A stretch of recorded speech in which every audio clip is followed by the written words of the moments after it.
Assalamualaikum warahmatullahi wabarakatuh. Hai salih-salihah, sabahul khair. Kaifa halukum? Bagaimana kabar anak-anak hari ini? Semoga anak-anak masih diberikan kesehatan ya, dan selalu dalam lindungan Allah Subhanahu wa Ta'ala. Nah, jumpa lagi dengan Ustazah Nita.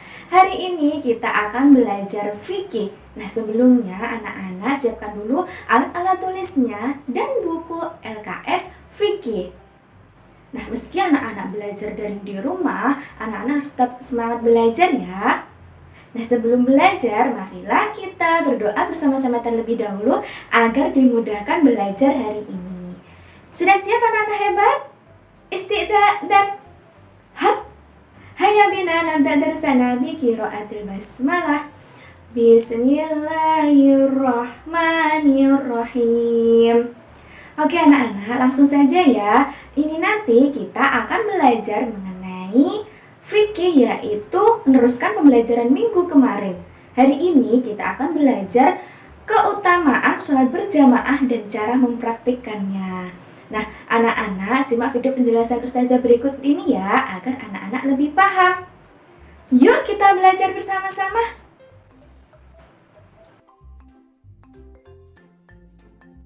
Soni-soniha, jumpa lagi di pembelajaran fikih. Nah, hari ini kita akan belajar meneruskan pembelajaran minggu kemarin mengenai sholat berjamaah. Nah, hari ini kita akan belajar keutamaan sholat berjamaah dan cara mempraktikkan sholat berjamaah. Nah, agar lebih jelasnya kalian simak baik-baik ya penjelasan Ustazah berikut ini. Nah, yang akan kita bahas pertama kali yaitu keutamaan sholat berjamaah. Sholat berjamaah dianjurkan oleh Rasulullah SAW. Allah juga memerintahkan kepada hambanya untuk membiasakan sholat berjamaah. Nah, apabila kita terbiasa sholat berjamaah, banyak keutamaan yang diperoleh, yaitu yang pertama, mendapat kebaikan 27 derajat dibanding sholat sendiri atau munfarid. Yang B, membangun jalinan silaturahmi dan persatuan umat. Yang C, melatih tanggung jawab dan disiplin. Yang D, melatih sikap taat kepada pemimpin. E, memupuk cinta kepada Allah dan Rasul-Nya. F, mewujudkan syiar dakwah Islamiyah. G, mempererat persaudaraan antar sesama muslim. Dan yang terakhir, menghilangkan perbedaan antara si kaya dan si miskin. Selanjutnya, mempraktikkan sholat berjamaah. Apakah kalian sudah terbiasa dengan sholat berjamaah? Sholat berjamaah mempunyai banyak keutamaan. Di antara keutamaan sholat berjamaah adalah mendapatkan pahala yang lebih besar dibanding dengan sholat sendirian atau sholat munfarid. Sholat berjamaah dapat dilakukan di rumah, di sekolah, di masjid, ataupun di mushola. Orang yang terbiasa sholat berjamaah sejak kecil, dewasa nanti tidak akan malas. Sebaliknya, jika sejak kecil bermalas-malasan, sholat berjamaah sampai dewasa pun akan menjadi pemalas. Kemudian, adab sholat berjamaah. Yang pertama, adab imam. Imam adalah orang yang memimpin sholat. Nah, ketika memimpin sholat, imam harus memperhatikan adab-adabnya. Yang pertama, sebelum sholat, imam merapikan barisan. Yang B, imam harus mengeraskan suara ketika takbiratul ihram. Kemudian, sebelum membaca Al-Fatihah, imam menunggu sebentar untuk memberi kesiapan kepada makmum. Yang D, imam mengerjakan rukun sholat dengan teliti. Yang E, imam boleh memendekkan bacaan sholat, tetapi jangan melanggar ketentuan sholat. F, imam boleh juga memanjangkan bacaan ayatnya jika makmum mampu mengikutinya. Yang G, imam mengatur dan mengerjakan setiap gerakan sholat.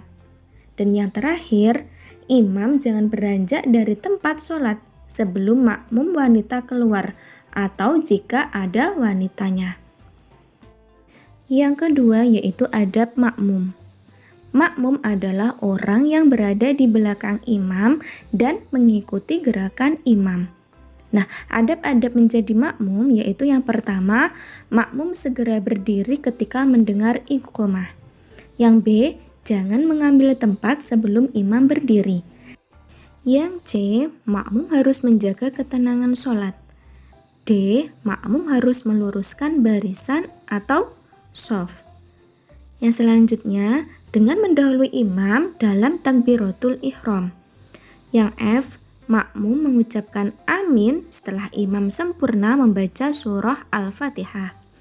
Yang G, makmum melakukan ruku setelah imam sempurna rukuknya. Begitu juga dengan gerakan lainnya.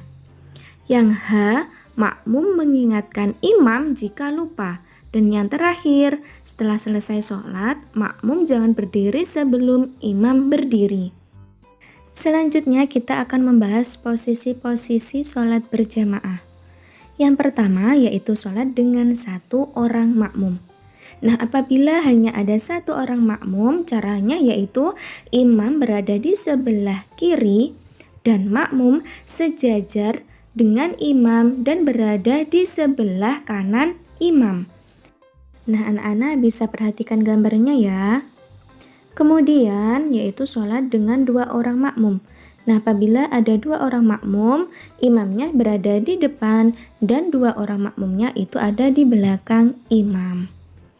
Kemudian sholat dengan tiga orang makmum. Nah, caranya gimana? Nah, caranya imam posisi di depan dan tiga orang makmum berada di belakang imam. Nah, kemudian sholat dengan banyak makmum. Nah, di sini misalkan ada makmum laki-laki dan perempuan. Nah, itu caranya gimana? Perlu diperhatikan ya anak-anak, apabila ada makmum perempuan, itu sholatnya berada di paling belakang sendiri. Ya, jadi posisi yang paling depan itu ada imam, kemudian di belakangnya makmum laki-laki, dan paling belakang sendiri itu makmum perempuan. Nah, jadi makmum perempuan itu tidak boleh anak-anak sejajar dengan makmum laki-laki. Makmum perempuan harus di paling belakang sendiri ya. Selanjutnya yaitu urutan posisi sholat berjamaah jika makmumnya terdiri atas laki-laki dewasa, perempuan dewasa, beberapa anak laki-laki, dan anak perempuan antara lain sebagai berikut ya. Perhatikan juga ya anak-anak, meski ada makmum laki-laki anak-anak, itu posisinya juga harus di depan. Meski ada perempuannya, perempuan dewasa maksudnya, itu yang makmum laki-laki anak-anak itu harus ada di depan. Nah, urutannya, yang pertama itu ada imam. Kemudian di belakangnya diikuti makmum laki-laki dewasa, belakangnya lagi makmum laki-laki anak-anak, dan belakangnya lagi makmum perempuan anak-anak, dan yang paling belakang sendiri yaitu makmum perempuan dewasa ya. Jadi tidak boleh makmum laki-laki anak-anak itu berada di belakang makmum perempuan dewasa, itu salah.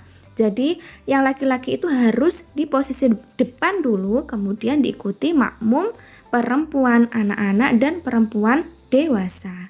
Gitu ya anak-anak.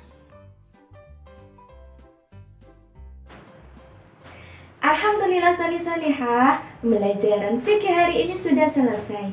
Nah anak-anak jangan lupa ya tugasnya dikerjakan. Terus sholat 5 waktunya jangan sampai ditinggalkan.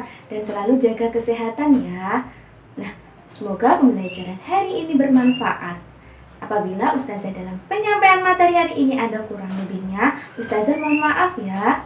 Marilah kita tutup pembelajaran hari ini dengan berdoa bersama-sama terlebih dahulu. Istiqda dan hab. Hayya bina nahtatim darusana bi qiraatil hamdalah wa du'a kafaratil majlis.